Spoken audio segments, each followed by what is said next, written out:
Polres Badung menggelar deklarasi damai TNI Polri bersama Ormas dan Linmas pagi tadi. Kegiatan yang dihadiri ratusan personil Linmas, Ormas, dan TNI Polri tersebut bertujuan untuk menciptakan situasi kondusif menjelang pilkada serentak mendatang.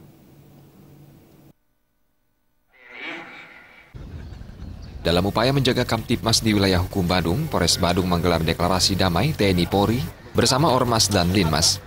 Deklarasi damai ditandai dengan penandatanganan nota kesepahaman oleh 3 ormas, yakni Pemuda Bali Bersatu, Laskar Bali, dan Baladika. Juga ditandatangani oleh Ketua KPU Badung, Dandim, Kapolres, serta penjabat Bupati Badung.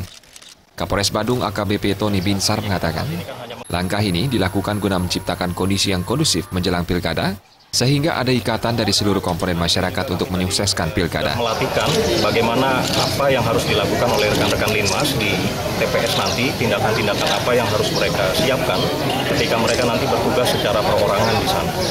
Selain itu juga tadi kita sudah sama-sama ikuti deklarasi kesepakatan damai antar ormas yang ada di Kabupaten Badung. Ini artinya kita juga mengajak peran serta dari rekan-rekan ormas untuk sama-sama memberikan dukungan untuk terwujudnya pemilu kada yang aman, tertib, dan lancar.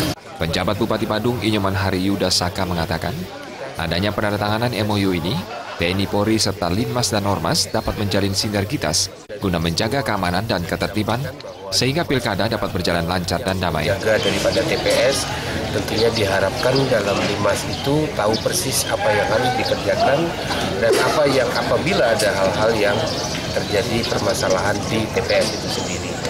Jadi di setiap TPS ada 2 Linmas yang akan menjaga TPS tersebut, sehingga sudah dilakukan pelatihan-pelatihan di tingkat kecamatan dari Babinsa maupun daripada Babin Kamtipmas. Sebelum diterjunkan ke lapangan, seluruh jajaran Linmas telah diberikan pelatihan khusus guna mengantisipasi adanya konflik pada saat pemilihan berlangsung. Kadek Swantara